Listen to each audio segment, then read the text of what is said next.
የጻረ ሞቱ ሚስጥር። ደራሲ እርቪንግ ዋላስ፣ ተርጓሚ ንጉሴ ስብሃት፣ ተራኪ በአካል መንግስቱ።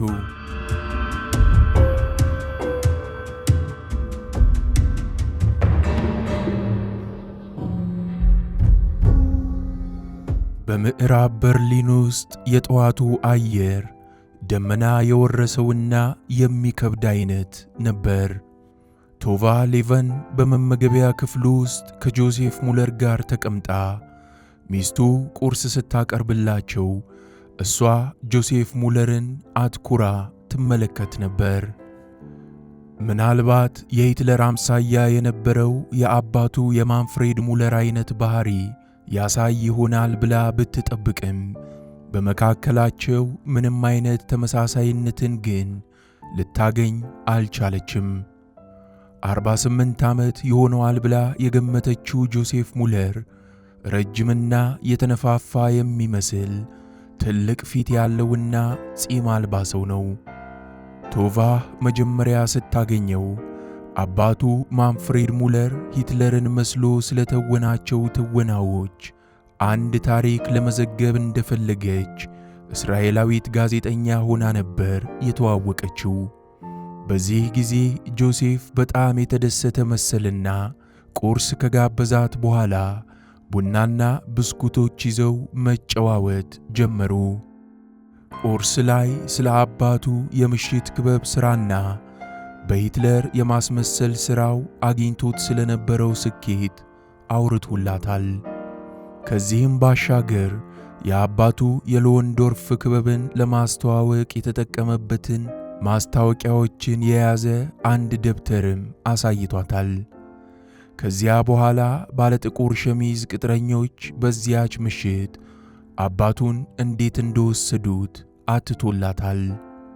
አዎን፣ ይህ ገጠመኝ በቤተሰባችን ውስጥ ምን ጊዜም የማይረሳ ገጠመኝ ነው ሲል ጆሴፍ ሙለር አክሎ ነግሯታል። ይህን ሲናገር በአንድ ነገር መመሰጡን በደንብ ያስታውቅበት ነበር። አባቴን የወሰዱት ከሂትለር ከራሱ ጋር እንዲገናኝ ስለፈለጉ ነበር። አዎን፣ ምክንያቱም በወቅቱ ሂትለር አምሳያ ያስፈልገው ነበር። በመሆኑ ወይዘሪት ራብ ለአንተ ከመናገሯና ፊልሙን ከመላኳ በፊት በኦሎምፒክ ፊልም ውስጥ ያለው ሰው የሂትለር አምሳያ የነበረው አባት መሆኑን ታውቅ ነበር? በእርግጠኝነት አላውቅም ነበር።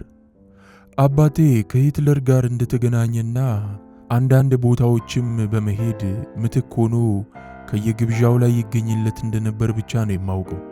አንደኛ ነገር በዚያን ወቅት ምናልባት የ7 ወይም የ8 ዓመት ልጅ ስለነበርኩኝ ስለ ፖለቲካ ዕውቀቱ አልነበረኝም።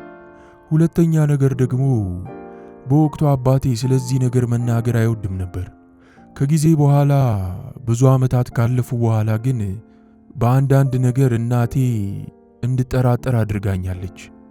ስለዚህ በ1936ቱ የኦሎምፒክ ጨዋታዎች ላይ የሂትለር አምሳያ ሆኖ ከቦታው በክብር እንግድነት የተገኘው አባት ማንፍሬድ ሙለር ነበር ማለት ነው?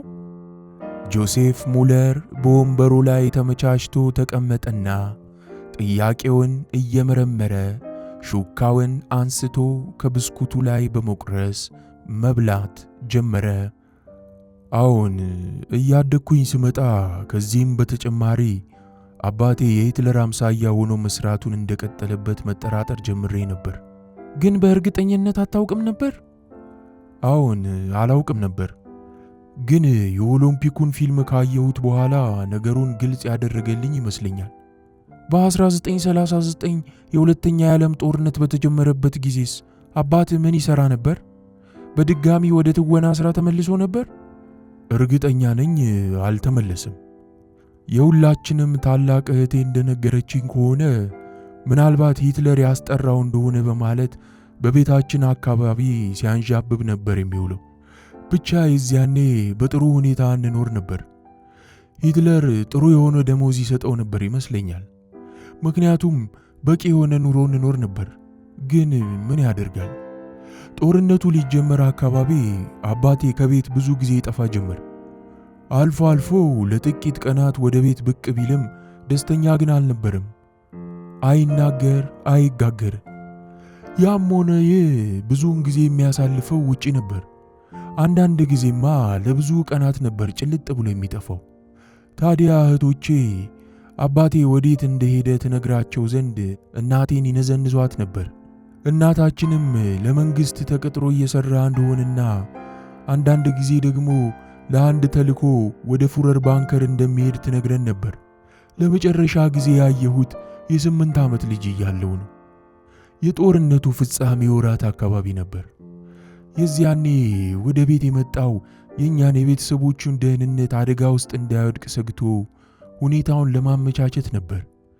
ከጦርነቱ በኋላ ወደ አቦልሳልዝበርግ ጠፍተን መኖሪያ እንድንቀይር ወስኖ ከእኛ ጋር ወደ አቦልሳልዝበርግ ይዞን ለመሄድ እየተሰናዳ ባለበት ወቅት ማለትም ከቀትር በኋላ ልክ በ10 ሰዓት የሂትለር ሰዎች መጥተው ወሰዱት። ከዚያ ጊዜ ጀምሮ አባቴን አይቼው አላውቅም። መጨረሻው ምን እንደሆነም እስካሁን የማውቀው ነገር የለኝም። ቶቫ ደስታዋን በውስጧ አምቃ አባትህ ለመጨረሻ ጊዜ የተወሰደበትን ቀን ታስታውሳለህ? ስትል ጠየቀችው። ትክክለኛውን ቀን አላስታውሰውም፣ ግን በ1945 የሚያዝያ መጨረሻ ቀናቶች ላይ ይመስለኛል። ከዚያ በኋላ ጦርነቱ ለ1 ሳምንት ቆየና ተጠናቀቀ። ሂትለርም ራሱን ገደለ። ስለ አባቴ ግን ምንም ወሬ አልተሰማም። ቶቫ በገባኝ አይነት ጭንቅላቷን ነቀነቀችና የተረበሸውን ጆሴፍ ሙለርን አተኩራ አየችው። ከዚያም ቀጣይ ጥያቄዋን ሰነዘረች። አባትህ በፉረር ባንከር ውስጥ ወዳለው ሂትለር ተወስዶ እስከ መጨረሻው ከእሱ ጋር ነበር የከረመው? ጆሴፍ ሙለር የተገረመ መሰለ። አባቴ አዶልፍ ሂትለር ባንከር ውስጥ? አይመስለኝም። ሁለቱ ሂትለሮች አብረው የሚሆኑበት ምክንያት አልነበረም። ምክንያቱም አንዳቸው ከዚያው ይታዩ ነበራ። ለመሆኑ ምን ለማለት ፈልገሽ ነው የጠየቅሽኝ? ቶቫ ተነስታ ተንጠራራችና ለማለት እየሞከርኩ ያለሁት ምናልባት አባቴ ሂትለርን መስሎ እንዲቆይ ተደርጎ በመጨረሻም ራሱን እንዲገድል ተገዶ ይሆናል። እውነተኛው ሂትለር ግን በሕይወት ኖሮ እንዲሸሽ ተደርጓል ነው። እውነት የመሆን ዕድሉ የወጣቱን ሙለር ገጽታ ለዋወጠው። ይህ ይሆናል ብዬ በፍጹም አላስብም። ይህን ማሰብ አልችልም። ይህን የሚያስቡ የተወሰኑ ሰዎች ግን አሉ። ጆሴፍ ሙለር ያለመረጋጋቱን ሊሸፍን ሞከረ። እያልሽኝ ያለሽው አባቴ ሂትለርን ሆኖ እንዲጫወት ተደርጎ ከዚያም ራሱን እንዲገድል ወይም እንዲገደል ተፈርዶበት በእሳት ተቃጥሏል ነው? ይህ ሂትለር የጠነሰሰውና ሕይወቱን የሚያቆይበት ዘዴ ነው ማለት ነው? ግን ይህ ክስተት የሚሆን ይመስልሻል? ቶቫ ትከሻዋን ነቀነቀች። አላውቅም። ሊሆን የሚችል ነገር ይመስለኛል። እርግጥ እስካሁን ማረጋገጥ አልቻልኩም። ጆሴፍ ሙለርም ተነስቶ ቆመ። መረበሹ ይታወቅበታል።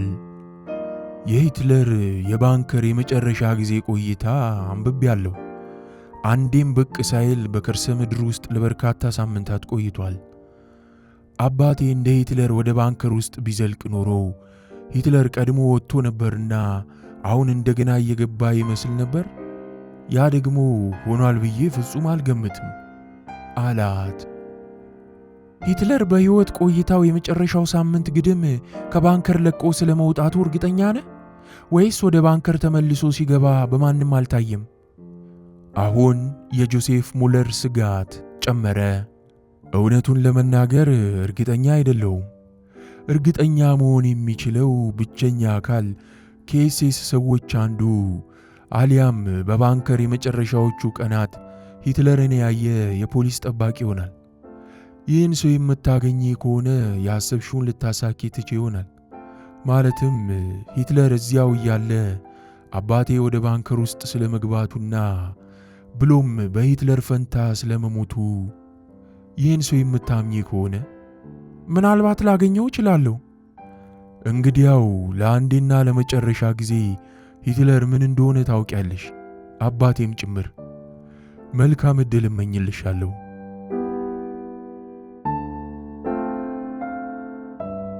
ከአንድ ሰዓት በኋላ ቶቫ ሊቨን ተመልሳ ወደ ኬምፕኒስኪ ሆቴል ሄደችና በቀጥታ ወደ ሁለተኛው ፎቅ ወጥታ የኤሚሊን ክፍል በር ወደ ውስጥ ገፋች። ከሴኮንዶች በኋላ ቶቫ ወደ ውስጥ ገባች። ቁፋሮ ላይ ስለሆንሽ አላገኝሽ ይሆናል ብዬ ሰግቼ ነበር አለች ቶቫ ትንፋሿ እየተቆራረጠ። አሁን ወደዚያ ሊሄድ እየተዘጋጀው ነበር አለች ኤሚሊ የካፖርቷን ቁልፎች እየከፋፈተች። ወዲያውኑ ወደ መስኮቱ ሄደችና በዝናብ የረጠበውን መሬት ቁልቁል ተመለከተች። የሥራ ጓዶቼ እየቆፈሩ ናቸው፣ ግን ዝናቡ በጣም ስለባሰበት ምናልባት ሊያስቆማቸው ይችላል እያለች በእንግዳ መቀበያው መሃል ስፍራ ወደ ቆመችው ቶቫ ዞራ ተመለከተች። ጭንቅላትሽ ውስጥ አንድ ነገር የሚመላለስ ይመስላል ቶቫ። ለመሆኑ ለምንድን ነው የመጣሽው? እርዳታሽን እሻለሁ። ለጥቂት ጊዜ መነጋገር እንችል ይሆን? እንዴታ፣ እባክሽ ቁጭ በይ። ቶቫ ሶፋ ወንበሯ ላይ ተቀምጣ ኤሚሊ እስክትቀመጥ ጠበቀቻትና ጆሴፍ ሙለርን አነጋግሬ መመለሴ ነው አለቻት። ኤሚሊም በጉጉት ምን አዲስ ነገር አገኘሽ ታዲያ ስትል ጠየቀቻት። ቶቫ ከጆሴፍ ሙለር ጋር አድርጋው የነበረውን ቃለ ምልልስ በሙሉ ደገመችላት። ኤሚሊ በተመስጦ ስታዳምጣት ቆየችና በድንገት ግን ልጁ አባቱ ምን እንደሆነ ምንም አያውቅም በማለት ጠየቀቻት። ታሪክ የሂትለር የሕይወት መጨረሻ ጊዜያት ብሎ በሚያስተምረን ሳምንት ውስጥ የሂትለር ሰዎች አባቱን እንደወሰዱት ብቻ ነው የሚያውቀው። ሂትለር በባንከር በነበረበት ወቅት እንደዚያ ማለት ነው ኤሚሊ። እውነተኛው ሂትለር ከነበረበት ስፍራ ሳይወጣ እዚያው ቆይቶ የነበረ ከሆነ እናም ደግሞ ሂትለር ወደ ባንከር ሲገባ የታየ ከሆነ ይህ ማለት ሌላ ሂትለር እውነተኛው ሂትለር ወዳለበት ስፍራ ገብቷል ማለት ነው። ይህ ታዲያ እውነት ከሆነ ግምትሽን ሁሉ ትክክል ያደርገዋል። አሁን የምንፈልገው ነገር ቢኖር ሂትለርን ባንከር ውስጥ ሲገባ ያየውን ሰው ማግኘት ነው። በባንከር መግቢያው ላይ የሚጠብቅ የኤስኤስ ጓድ ሊያውቅ ይችላል። ከእንደዚህ አይነት ሰው ጋር መገናኘትሽን አንድ ጊዜ ነግረሽኝ ነበር። አሁን በወቅቱ አርነስት ቮግል በጥበቃ ሥራ ላይ ነበሩ። ላነጋግራቸው እችላለሁ? ቶቫ ጠየቀች። ለቮግል ልትደውይልኝ ትችያለሽ? ኤሚሊ ተነስታ ወደ ስልኩ እየሄደች እስኪ ልደውልላቸውና መኖራቸውን ላረጋግጥ። ካገኘኋቸው አሁኑኑ ቁርጡን እናውቃለን አለቻት። ኤሚሊ ወደ የአዳራሽ መመዝገቢያ ማስታወሻ ደብተሯ ሄደችና አይታ ስታበቃ ለአርነስት ቮግል ደወለችላቸው። ወዲያውኑ መስመር ላይ አገኘቻቸው። ቶቫህም ከመቁነጥነጧ ብዛት ከሶፋው ላይ ተነስታ አጠገቧ ቆመች። ኤሚሊ ራሷን ካስተዋወቀች በኋላ ወደ ዋናው ጥያቄዋ ተሸጋገረች። ሚስተር ቮግል፣ ትንሽ ግራ የሚያጋባ ሁኔታ ገጥሞኝ ነው የደወልኩሎት። ሂትለር ራሱን ከማጥፋቱ በፊት በፉረር ባንከር ምን ያህል ጊዜ ቆይቷል? ከጭንቀቴ ይገላግለኛል ብዬ አስባለሁ። እንደምገላግልሽ ተስፋ አድርጋለሁ አሉ ቮግል። ግን እባክሽን ጮክ ብለሽ ተናገሪ። ኤሚሊ ድምጿን አጉልታ ቢያንስ 20 ከሚሆኑ ምስክሮች እንዳሰባሰብነው መረጃ ከሆነ ሂትለር ከቀድሞው ምክር ቤት ወደ ሰላማዊው ፉረር ባንከር መስከረም 16 1945 ተዘዋውሯል። በግምት በዚያ ቀን ግድም በማለት ቮግል ተስማሙ። አሁን እኛ ሂትለር በባንከር ውስጥ ለመጨረሻ ጊዜ በሕይወት የታየበት ቀን ሚያዝያ 30 1945 መሆኑን እናውቃለን። ትክክል። በጣም ጥሩ። ጥያቄው ሂትለር ባንከሩን ለቆ ሲወጣ የታየበት ቀን መቼ ነው የሚል ነው። ለማንኛውም ጉዳይ ማለት በእግሩ ሽርሽር ላይም ሆነ በሌላ ለመጨረሻ ጊዜ ወደ ባንከር ሲመለስ የታየው መቼ ነው? ይህ ጥያቄ ለመመለስ አስቸጋሪ አይደለም። ኤቫ ብራውን ለመጨረሻ ጊዜ ሚያዝያ 19 ከባንከር ውጪ ወደ ቲያርጋታን ሄዳለች። ግን ከባንከር ውጪ አደገኛ ስለነበር ዳግመኛ ከባንከር ላትወጣ በቶሎ ወደ ቦታው ተመልሳለች። ስለ አዶልፍ ሂትለር ነው እየጠየቅኩ ያለሁት ሚስተር ቮግል አለች ኤሚሊ ትዕግስታታ። ለመጨረሻ ጊዜ ከባንከር ወጥቶ ተመልሶ የገባው መቼ ነው? ከእኛ የመረጃ ሰዎች እንደተረዳነው ከሆነ ሂትለር ከውሻው ከብሎንዲ ጋር ዞር ዞር ለማለት አሊያም ኢቫና ሁለቱ ጸሐፊዎቹን የሽጉጥ ኢላማ አጠባበቃቸውን ለመከታተል ሚያዝያ 10 ምሽት ላይ መውጣታቸውን ነው። ከዚያም ሚያዝያ 20 ሂትለር 56ኛ የልደት ቀኑን ለማክበርና ለፊልም ቀረጻ ለመታየት ምክር ቤቱ ወደሚገኘው ኮርት ኦፍ አነር እንደሄደ ተነግሮናል። ይህን ተከትሎ የሂትለር ዩዝ እጓለመታውን አባል የሆኑትን 20 የማደጎ ልጆች ያሉበት ስፍራ ለማስዋብ ከፉረር ባንከር ጀርባ ከሚገኝ ስፍራ ታይቶ ነበር። ከዚያም ባንከር ለመቆየት ወደዚያ ሄደ። ይህ ማለት ከሚያዝያ 20 ጀምሮ እስከ ሞቱ ድረስ ባሉት 10 ቀናት ተመልሶ አልወጣም ማለት ነው? ወይም የመረጃ ሰዎቻችን ይህን የሚሉት ትክክል ነው? ሁለቱ ስህተቶች ናቸው። የመረጃ ሰዎቻችሁ በጠቅላላ ተሳስተዋል። ሂትለር ወጥቶ የተመለሰበት የመጨረሻ ቀን ሚያዝያ 20 ነው ብለሻል። የለም፣ ይሄ ፍጹም ስህተት ነው። እኔ ራሴ ሂትለርን ከአንዲት ልጅ እግር ሴት ጋር ፊቷን አላየሁትም እንጂ ምናልባት ከጸሐፊዎቹ መካከል አንዷ ሚያዝያ 28 ምሽት ላይ ወደ ባንከር በዝግታ እየተራመደ ሲገባ አይቼዋለሁ። ኤሚሊ ከስልኩ መነጋገሪያው ጋር ልትጣበቅ ትንሽ ወደ ቀራት ቶቫ ዞር ብላ ለአፍታ ገልመጥ አድርጋ ተመለከተቻት።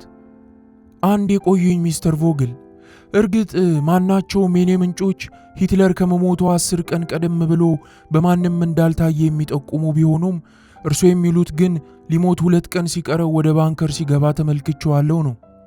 በትክክል ያን ነው እያልኩ ያለሁት። የዚያኔ ውጪ ጥበቃ ላይ ተሰማርቼ ነበር። ሂትለር ራሱ ከሆነ ስፍራ አድርጎ ወደ ባንከር እየተመለሰ ነበር። ምናልባት ከቅርብ ስፍራ መምጣቱ ሊሆን ይችላል። በጣም መሽቶ ስለነበር ሁሉም ሰው ሳይተኛ አልቀረም። እኔም በተጠንቀቅ ቆሜ ሰላምታ አቀረብኩኝ። እጁን አውለበለበልኝና ወደ ውስጥ ገባ። ያ ነበር የመጨረሻ ጊዜ። ከመሞቱ 2 ቀናት በፊት መቼ ወጥቶ እንደነበረ ሳይተው ነበር? የለም፣ ተመልሶ ወጥቶ ወደ ውስጥ እስከገባበት ቀን ድረስ ሥራ ላይ አልነበርኩም። ወጥቶ ሲሄድ አላዩትም፣ ግን ተመልሶ መጥቶ ሲገባ ብቻ አይተውታል። ጥሩ ሚስተር ቮግል፣ ለመሆኑ አዶልፍ ሂትለር ስለመሆኑ እርግጠኛ ኖት? እኔ ራሴን በመስታወት ስመለከተው ራሴ ስለመሆኔ እርግጠኛ የሆንኩትን ያህል አዶልፍ ሂትለርም ነበረ። እመኝኝ ወይዘሪት አሽክሮፍት፣ የተናገርኩት እያንዳንዱ ቃሌ እውነት ስለመሆኑ ማረጋገጫ አለኝ። ሂትለር እያንዳንዱ በፉረር ባንከር ሲወጣና ሲገባ ያሳየው እንቅስቃሴ ከነቅጩ ሰዓትና ደቂቃ መዝግቤ ይዣለሁ። ጥርጣሬ ካለሽ የመዘገብኩትን ላሳይሽ እችላለሁ። ምድር ከሚገኘው ክፍሌ ስላኖርኩት ግን ጊዜ ብትሰጭኝ እንበል 2 ሰዓት ላይ ላሳይሽ እችላለሁ። ኤሚሊ ምንም እንኳን ባትጠራጠራቸውም አመሰግናለሁ ሚስተር ቮግል፣ በ2 ሰዓት ውስጥ እመጣለሁ አለቻቸው። የስልኩን እጀታ ከስፍራው አኑራ ፊቷን ወደ ቶቫ ስትመልስ ፊቷ ላይ ደማቅ ፈገግታ ይታይ ነበር። ቶቫ፣ ከሂትለር ፍጻሜ 2 ቀን ቀደም ብሎ ቮግል ያዩት ማንን እንደሆነ ታውቂያለሽ? ማንፍሬድ ሙለር፣ ሌላ ሊሆን አይችልም አለች ቶቫ።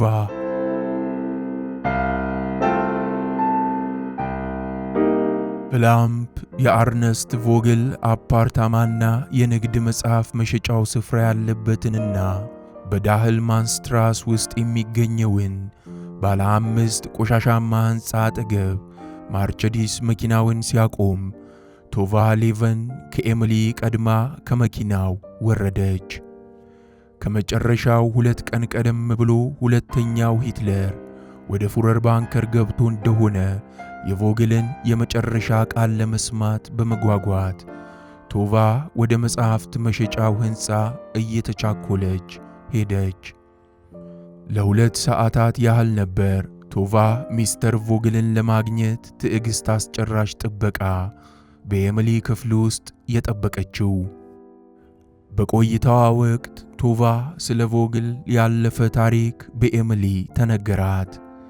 ከዚያም ከመሞቱ 20 ቀን በፊት ጀምሮ ሂትለር ከፉረር ባንከር እንዳልወጣም ሆነ እንዳልገባ የሚጠቁሙ የብዙ ሰዎችን ምስክር ያጠናከረችበትን መጽሐፍ ኤሚሊ ለቶቫ አሳየቻት።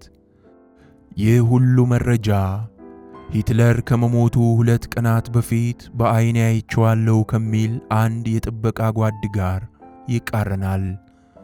ያም ሆኖ ግን ኤሚሊና ቶቫ የተስማሙበት ነጥብ ቢኖር ሌላ አምሳያ ሂትለር ስለመኖሩና ራሱን ያጠፋው ሂትለርም ይሄኛው አምሳያው እንደሆነ፣ በአንጻሩ እውነተኛው ሂትለር በሕይወት ተርፎ እንዳመለጠ ነው።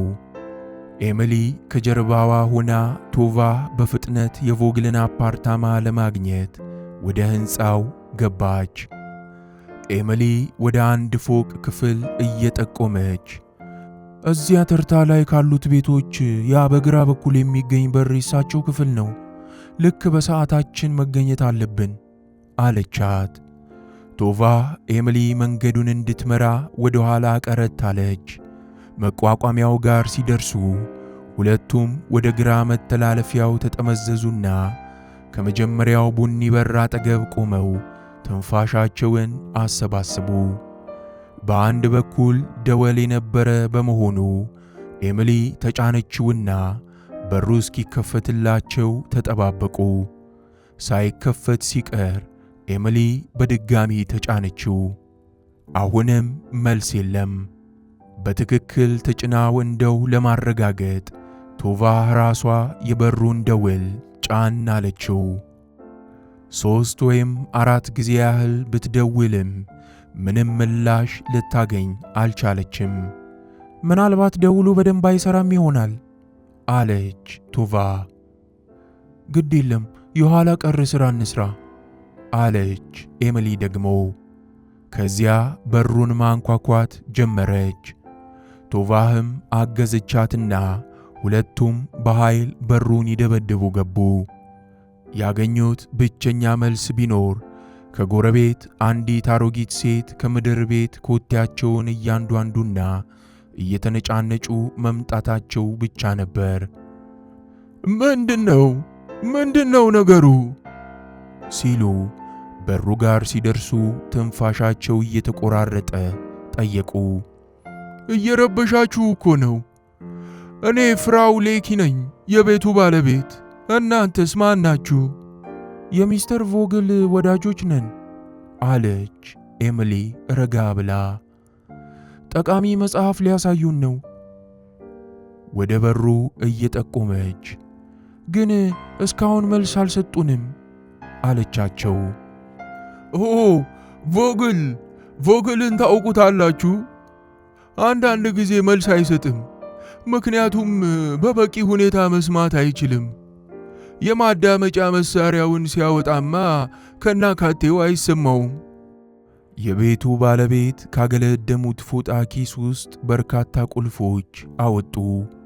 ቮግል እዚህ አገኛችኋለሁ ብሏችሁ ከነበረ እዚሁ ታገኙታላችሁ። የመስሚያ መሳሪያውን ስላላደረገ ብቻ ነው ያልሰማችሁ። እስኪ ላግኘውና ጠያቂዎች እንዳሉት ልንገረው። አንድ ቁልፍ በበሩ ቁልፍ ስር አሾለኩና በሩን ከፈቱት። ከዚያም ወደ ውስጥ ገብተው የደስታ አይነት መልክ አሳዩ። እንዳሰብኩት ነው። የመስሚያ መሳሪያውን አውጥቶ አንድ እንጨት ላይ ተኝቷል አሉና ወደ ሴቶቹ ዞር ብለው በጥቅሻ ጠሯቸው። እኔ ቀሰቅሰዋለሁ፣ እናንተ ግቡ። ቶቫ ወደ ሳሎኑ ከመግባቷ አንድ መጥፎ ጠረን ሸተታትና ምን አይነት አስቀያሚ ሽታ ነው ስትል ወደ ኤሚሊ ጠጋ ብላ አንሾካሾከች። ምን ሊሆን ይችላል? ኤሚሊ ግን ዓይናቸው ግጥም ብሎ ተዘግቶ እንጨት ላይ የተጋደሙትን አርነስት ቮግልን አተኩራ እየተመለከተች ነበር።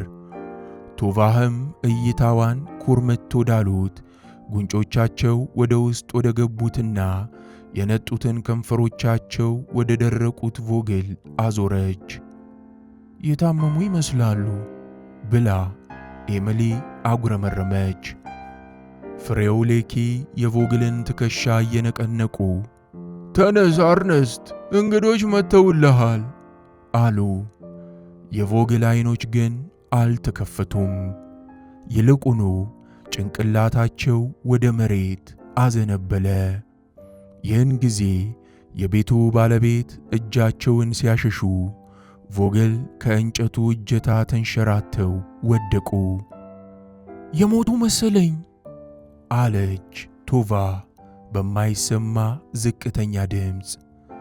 ኤሚሊ በፍጥነት ወደፊት ሮጥ አለችና ከቮግል ፊት ለፊት በአንድ ጉልበቷ ተንበረከከች። አንድ ክንዳቸውን አንስታም የልብ ምታቸውን አዳመጠች። ከጥቂት ጊዜ ቆይታ በኋላ ራሷን ነቀነቀችና እንደምንም ብላ ተነስታ ቆመች። እንዴት አሰቃቂ ነው! ኤሚሊ ዓይኖቿን ጨፈነችና በድጋሚ ራሷን ነቀነቀች። ሞተዋል! ምን አይነት አስፈሪ ነገር ነው! ዓይኖቿን ለመክፈት ብዙ ታገለችና የወደቀውን ሙት አካል መልሰው ከእንጨቱ ላይ እንዲያደርጉት አደረገቻቸው። ቶቫ፣ ቅድም ያሸተትሽው ነገር ፖታሲየም ሲያናይድ ይመስለኛል። ከጥቂት ሰዓታት በፊት ግን እኮ ደህና ነበሩ አለች ቶቫ ባለማመን። አዎን አለች ኤሚሊ። ምስኪኑ ሰውዬ መርዙን ወስደዋል ወይም እንዲወስዱ ተደርገዋል። ሲያናይዱ በቅጽበት ነው የገደላቸው። የቤቱ ባለቤት ነገሩን ሁሉ እየተረዱ ስለመጡ በድንገት እጆቻቸውን ወደ አፋቸው አስጠግተው ስቅስቅታቸውን እያፈኑ አይሆንም፣ ሊሞት አይችልም፣ ሊሆን የማይችል አሁን በጥሩ ሁኔታ ውስጥ ነበረ። ስለዚህ ራሱን ሊገድል አይችልም። ግን እሱ የነበረው አሉ። ምናልባት ሌላ ሰው ይሆናል ያስገደዳቸው። ቶቫ አጉተመተመች። ግን ኤሚሊ ብቻ ነበረች የሰማቻት። ይህኔ ፍራው ሌኪ ስልኳ አጠገብ ደርሰው ነበር። ይህ አስፈሪ ነው፣ አስደንጋጭ ነው፣ ለፖሊስ መደወል አለብኝ። ስልኩን እንዳነሱ የስልኩን ሽቦ ተመለከቱ። የስልኩ መስመር ተቆርጧል፣ ከቤቴ ብደውል ይሻላል። ፊታቸውን አዞሩና ተፈትልከው ወጡ። ኤሚሊ ዓይኖቿን ከቮግል ላይ ነቀለችና ትኩረቷን ከእንጨት መቀመጫው ጀርባ ካለ አንድ ካርቶን ላይ አሳረፈች። ያ ካርቶን አለች፣ በብዕር ምልክት ተደርጎበታል። የባንከር ሎግስ ይላል። ለእኛ ተዘጋጅቶ ነበረ ማለት ነው። ቶቫ ወደ ካርቶኑ ተቻኩላ ቀረበች። የሚያዝያ 30 1945ቱ ሂትለር ከፉረር ባንከር ስለመመለሱ የተዘገበ የሚል ጽሑፍ በማየቷ ቶቫ የመረጃ መጽሐፉን ማንበብ ቀጠለች። ሽፋኑ ላይ ያለውን ቀን በመረዳቷ ቶሎ በይ ቶቫ፣ ኤሚሊ ተጣራች። ፖሊሶች እዚህ እንዲያገኙን አንፈልግም አለችና አከለችበት። ታገኘዋለሽ ብዬ አላስብም ቶቫ። ከሌላ ግማሽ ደቂቃ በኋላ ቶቫ ተመለሰችና ፊቷን ቅጭም አድርጋ ልክ ነሽ፣ ብቸኛው የጠፋው ነው አለቻት። ኤሚሊ የቶቫህን ክንድ አፈፍ አድርጋ ያዘች። ፈጣን እርምጃ ነው። አንድ ሰው ከቮግል ጋር ያደረግነውን የስልክ ንግግር ሰምቶ መረጃውን እንዳናየው አውቆ ያደረገው ነው። ግን እንዴት? ኤሚሊ ለጥቂት ቅጽበት ዝም አለችና አላውቅም፣ ምናልባት ስልካቸውን ጠልፈውት ይሆናል። ብቻ ለማንኛውም አንድ ሰው አሸንፎናል። የዋሁን ቮግልን አታሏቸዋል። ደዋዩ በቮግል ጭንቅላት ላይ ሽጉጥ ደቅኖ የሲያናይድን ክብሎችን እንዲወጡ አስገድዷቸዋል። ከዚያም የመረጃ መጽሐፋቸውን በመውሰድ በፍጥነት ስፍራውን ለቆ ወጥቷል። ቶቫ ኤሚሊን ወደ በሩ መውጫ እንድታልፍ ቦታ ለቀቀችላት። አሁን እኛም ከዚህ ስፍራ መውጣት አለብን ስትል ኤሚሊ በአቋሟ ጸናች። አሁን ለቀን መሄድ የለብንም። ፖሊስስ ተገድሎ እኮ ነው። አባቴም እንደዚሁ እንደሆነ እርግጠኛ ነኝ ማለት እችላለሁ። እንግዲያው ፖሊሶች የታሉ? እንሂድ። እዚህ ምንም ማድረግ የምንችለው ነገር የለም። ልክ ልትሆኚ ትችያለሽ። በዚህ ነገር ውስጥ መነካካት የለብንም። እዚህ መሆናችንን ማንም ማወቅ የለበትም ከገዳዩ በስተቀር አለች ኤሚሊ። አሁን እርግጠኛ መሆን እችላለሁ። አባቴም በዚህ በተያያዘ ጉዳይ ነው የተገደለው። በቤቱ ባለቤት አፓርታማ አድርገው እየተቻኮሉ ወደ መንገዱ ወጡ። የሚጠብቃቸው ማርቸዲስ መኪና አጠገብ እንደደረሱ ቶቫ ይሄ ለኛ ምን ይፈይድልናል? ቮግል ሂትለር የእግር ጉዞ አድርጎ ሲመለስ እንዳዩት በመሐላ አረጋግጠውልናል። እሳቸው ያዩት የሂትለርን አምሳያ ማንፍሬድ ሙለር መሆኑን ደግሞ እኛ ተስማምተናል። አሁን ቮግልም ሆኑ የመረጃ መጽሐፋቸው አያስፈልጉንም። አሁን ቮግልም ሆኑ የመረጃው መጽሐፍ አያስፈልጉንም። ከ2 ሰዓታት በፊት ቮግል የምንፈልገውን ነገር ሁሉ ነግረውናል። ቶቫ ለእውነታው በጣም እየቀረብን ነው። አሁን የሚሰማኝ ነገር ወደ ቁፋሮው መመለስ ነው። የት ላወርድሽ እችላለሁ? ኬምፕኒስኪ ሆቴል ቢሆን ደስ ይለኛል። ሆቴሉ ጋር ሲደርሱ ቶቫ ለመውረድ የኋላኛውን መቀመጫ በር ከፈተች። ለመጨረሻ ጊዜ ወደ ኤሚሊ ተመለከተችና ትክክል እንደሆንሽ ተስፋ አለኝ ኤሚሊ፣ ወደ እውነታው ተቃርበናል አለቻት። እናም እናገኘዋለን አለች ኤሚሊ በእርግጠኝነት። አንድ ጠላት ቀድሞ ካላገኘን በቀር አሁን እረፍቱ ሰጂ፣ በኋላ እንገናኝ።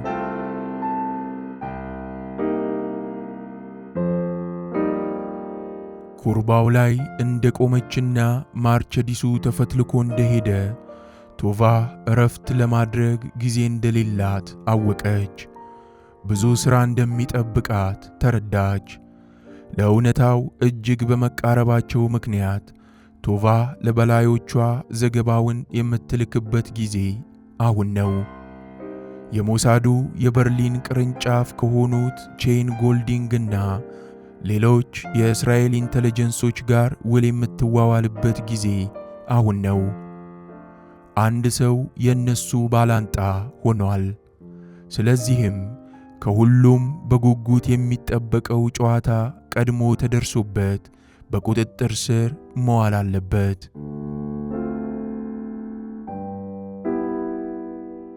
ፕላምፕ ማርቸዲስ መኪናውን በጥንቃቄ እያሽከረከረ ወደ ፎረር ባንከር ለመድረስ በምስራቅ በርሊን ዋል ውስጥ ከፎረንቲያር ዞን ግድም አደረሳት። ኤሚሊ በተጨነቀ ሁኔታ ከኋላ መቀመጫ ላይ ተቀምጣለች። ወደ ጥበቃው ክፍል ትገባ ዘንድ የሚፈቅድላትን ሮዝ ካርድ እስካሁን ድረስ በእጇ እንዳንጠለጠለችው ነው። ልቧን ካስጨነቃት ስጋት ለመገላገል ስትል በመንገዱ ዳርና ዳር የተቸከሉትን የአጥር ዘንጎች መቁጠር ያዘች። ያም ሆኖ ግን ጭንቅላቷን የሚረብሻትን ነገር መርሳት አልቻለችም።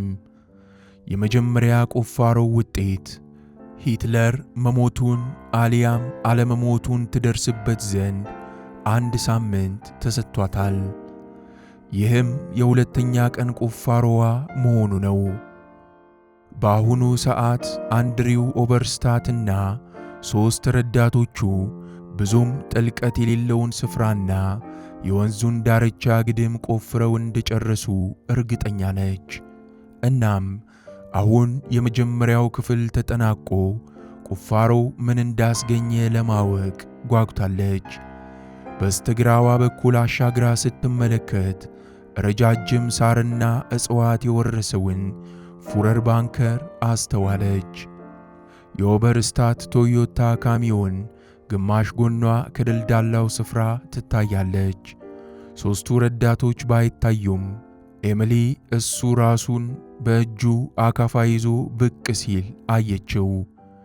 ቆሞ የአካፋውን ስለታማ ክፍል መሬቱ ውስጥ ቸነከረና እጀታውን ተደግፎ የእሷን መምጣት ይጠባበቅ ጀመር። ፕላምፕ የመርቸዲሱን ፍጥነት ቀነስ አደረገና ኮረኮንቹ መንገድ ውስጥ ገብቶ ወደ ባንከሩ ተጠጋ። መኪናውን ከኦቨርስታት 15 ጫማ ያህል ርቀት ላይ አቆመና ሞተሩን አጥፍቶ ኤሚሊ ትወጣ ዘንድ ረዳት። አመሰግናለሁ አለችው።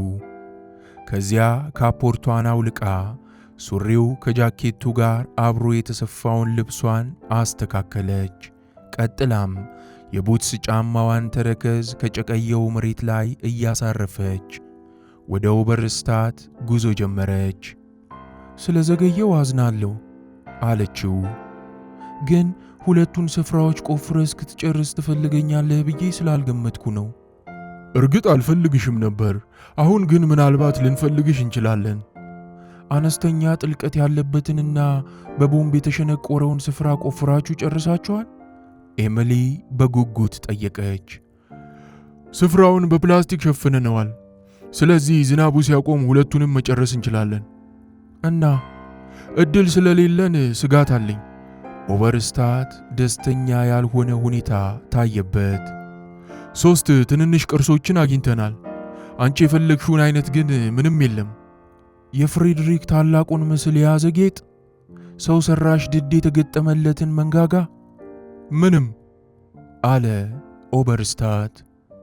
በ1945 የነበረ ከሆነ ሩሲያኖች አውጥተዋቸው ይሆናል። ምናልባት ደግሞ እኛ የቆፈርንበት ስፍራ ጭራሽ ላይኖሩ ይችሉ ይሆናል። ያገኘነውን ማየት ትፈልጊያለሽ? ምናልባት አዎ አለች ኤሚሊ። ኦቨርስታት መሐለቁን መሬት ውስጥ ተክሎ ወደ ኮረብታማው ስፍራ መራመድ ሲጀምር ኤሚሊ በጭቃማው መንገድ ሚዛኗን እየጠበቀች ከኋላ ኋላ ተከተለችው። ከኮረብታማው ርቀት ላይ ኤሚሊ አንድ ካሚዮንና 3 ያደፈ ልብስ የለበሱ ወዛደሮች ትኩስ የፔርሙዝ ቡና እየጠጡ አየቻቸው። እጃቸውን ሲያርገበግቡላት እሷም በማርገብገብ አጸፋውን መለሰች። ኦቨርስታት አንድ ጠፍጣፋ ወደሆነና ብዙም ጥልቀት ወደ ሌለው ስፍራ ወሰዳት። በሁለቱም ቦታዎች ያገኘነው ነገር ይህ ነው አላት። ከሦስቱ ዕቃዎች መካከል አንዱን ያዘና ሾጣጣና ስለታም ጥርስ፣ የውሻ ክራንቻ ይመስለኛል። እንደዚያ ያስኬዳል አለች ኤሚሊ። የሂትለር ውሾች ከተገደሉ በኋላ እዚህ ቦታ ነበር የተቀበሩት። ከዚያም ይህን አግኝተናል አለ ኦቨርስታት አንድ እርጥብ የተጣጠፈ ወረቀት እያሳያት። ምንድነው? አለች ኤሚሊ በመደነቅ። እንደተረዳሁት ከሆነ ጥቂት መጻፊያ ቅጠል ያለው ማስታወሻ ደብተር ይመስለኛል። ይሁን እንጂ ከበርካታ ዓመታት እርጥበት የተነሳ በስብሷል። ኤሚሊ በመስማማት ጭንቅላቷን ወዘወዘችና እንደሱ ሊሆን ይችላል። የጎበልስ ማስታወሻ ደብተሮችና ሌሎች መጻፊያዎቹ ወደ ጉድጓድ ተወርውረው ተቃጥለው ነበር። መልካም አለና ኦቨርስታት ወደ አንድ ጉድጓድ ጎንበስ ብሎ አንድ የነተበ ጥቁር ጨርቅ በማንሳት በመጨረሻም ይህንንም አግኝተናል አላት። ምንም ነገር አይመስልም። ቢሆንም አንድ የሆነ ነገር ነው አለ ኦቨርስታት። ለማንበብ እንደቻልኩት ከሆነ ከፊት ለፊቱ ጽሑፍ ያለበት ጨርቅ ነው፣ ግን ሙሉ በሙሉ በደንብ አይነበብም። እስኪ ሁለቱን የመጀመሪያ ፊደላት ተመልከቻቸው። በእጁ እየጠቆመ አስተዋልሻቸው? እነዚህን ፊደላት ኢ ቢ። ኤቫ ብራውን! ኤሚሊ ጮኸች። ያለፈው ጊዜ እውነታ አሁን ላይ ታያት። ይሄ እንግዲህ ከነበራት መሐረቦች መካከል አንዱ መሆን አለበት። እርግጠኛ ለመሆን መንገድ ላይ ነን። ይህ ኤቫ ብራውን ከሂትለር ጋር እዚህ ስለመቀበሩ አይነግርሽም? በእርግጠኝነት አይነግርም። ይህ ባለ ጽሑፍ ጨርቅ ምንም ይሁን ምን የአንድ ሌላ የተቃጠለ ሰው ልብስ ሊሆን ይችላል። አሁን ያንን ድዳሊያም ጌጥ ያገኛችሁ ከሆነ? የለም፣ አላገኘንም። ይህን ስል ግን ቅር ይለኛል አይደለም፣ አትሳሳት። ያለመገኘቱ መጥፎ ዜና አይደለም። ድዱ ወይም ጌጡ እዚህ ስፍራ ተቀብሮ ከተገኘ ከአምሳያው ይልቅ ሂትለር ራሱ መሆኑን የተሻለ ፍንጭ ሊሰጠን ይችላል።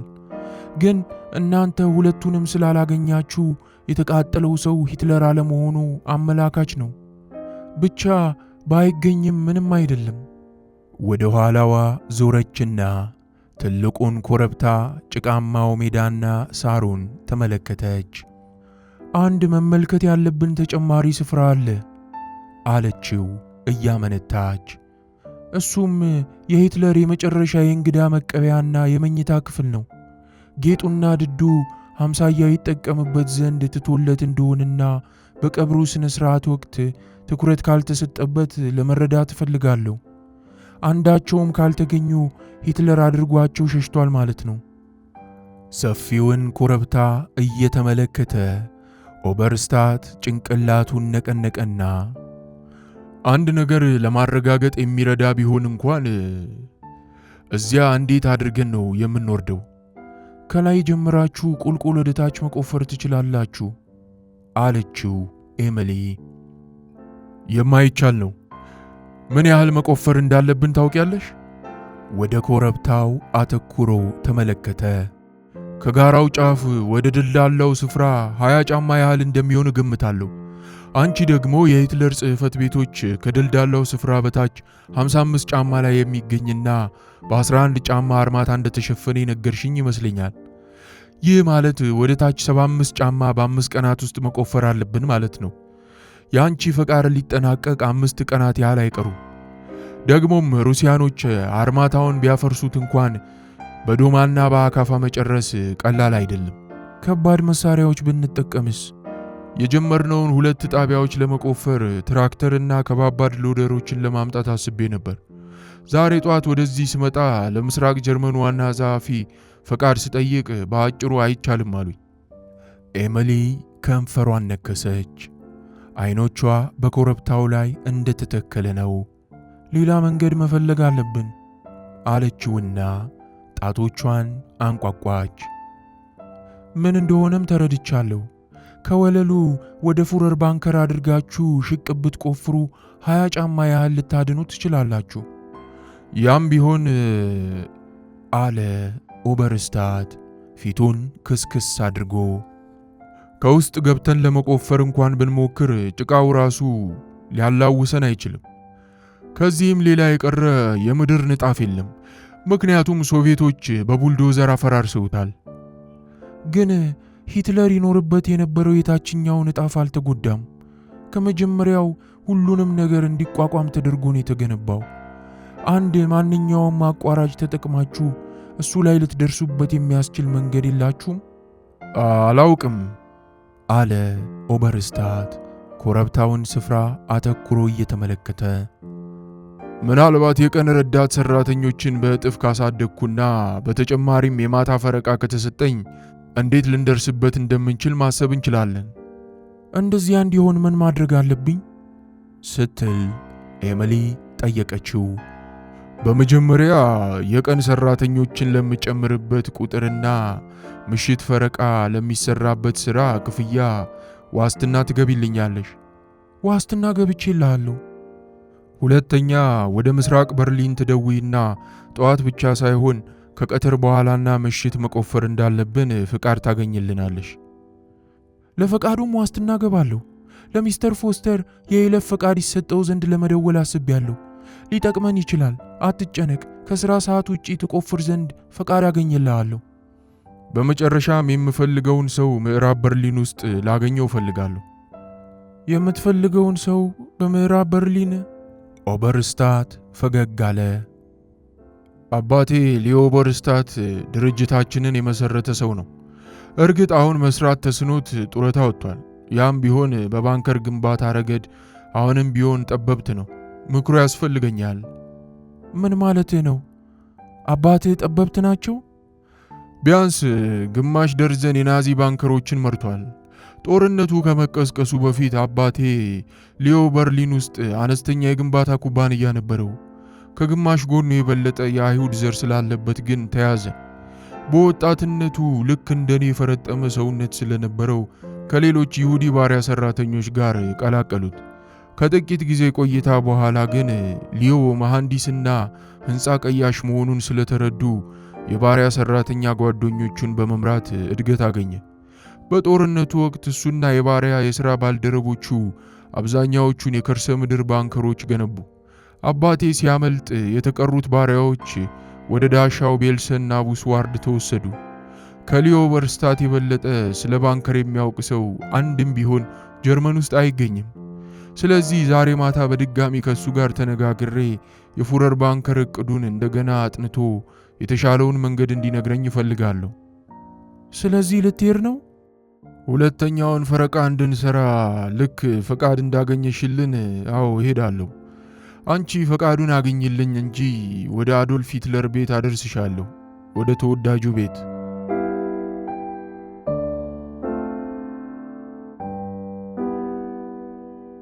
የዛን ዕለት ምሽት ኤሚሊና ፎስተር በአልጋቸው ውስጥ ፍቅር ለመስራት ሞከሩ። ምን ያደርጋል፣ ሁለቱም ቢሆኑ ይህን ያህል ፍላጎት አላደረባቸውም። ታዲያ ከጥቂት ቆይታ በኋላ ሁለቱም አቆሙት። ፎስተር ከኤሚሊ ጀርባ ተጋድሞ አቅፏት ተኛ።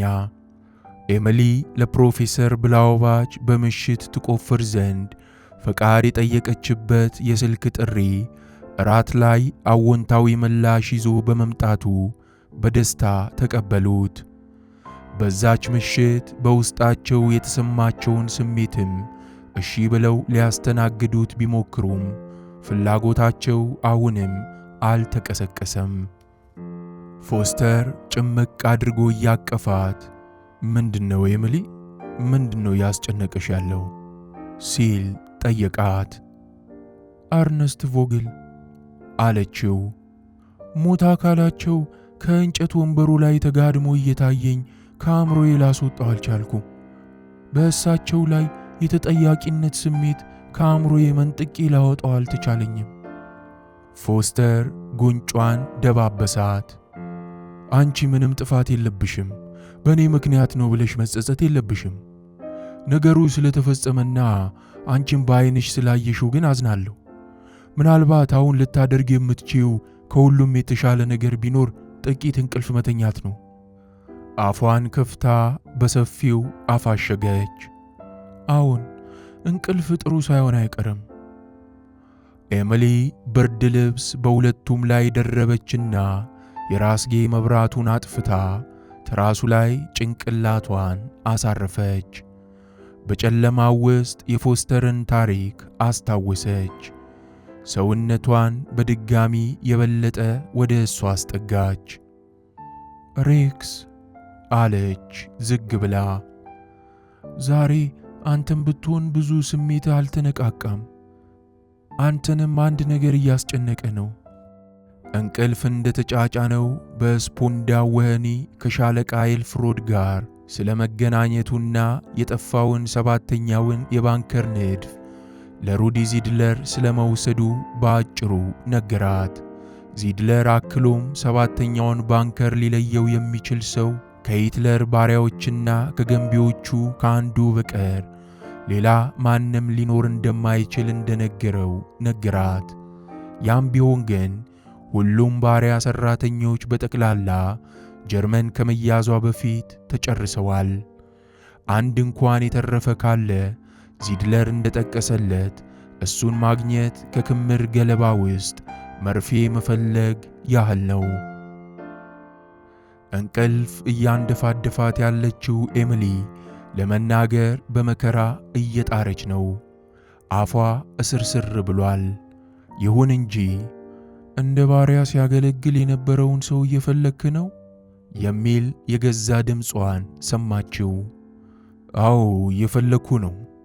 አንድ አግኝቼልሃለሁ። የአንድሪው ኦቨርስታት አባት የባሪያ ሰራተኛ የነበሩና አሁንም በሕይወት ያሉ። ጠዋት ጠይቀኝ። ስለ ሊዮ ኦቨርስታት የፈለግከውን ነገር ሁሉ ጠዋት ጠይቀኝ። አሁን ግን ደህና ደር ውዴ።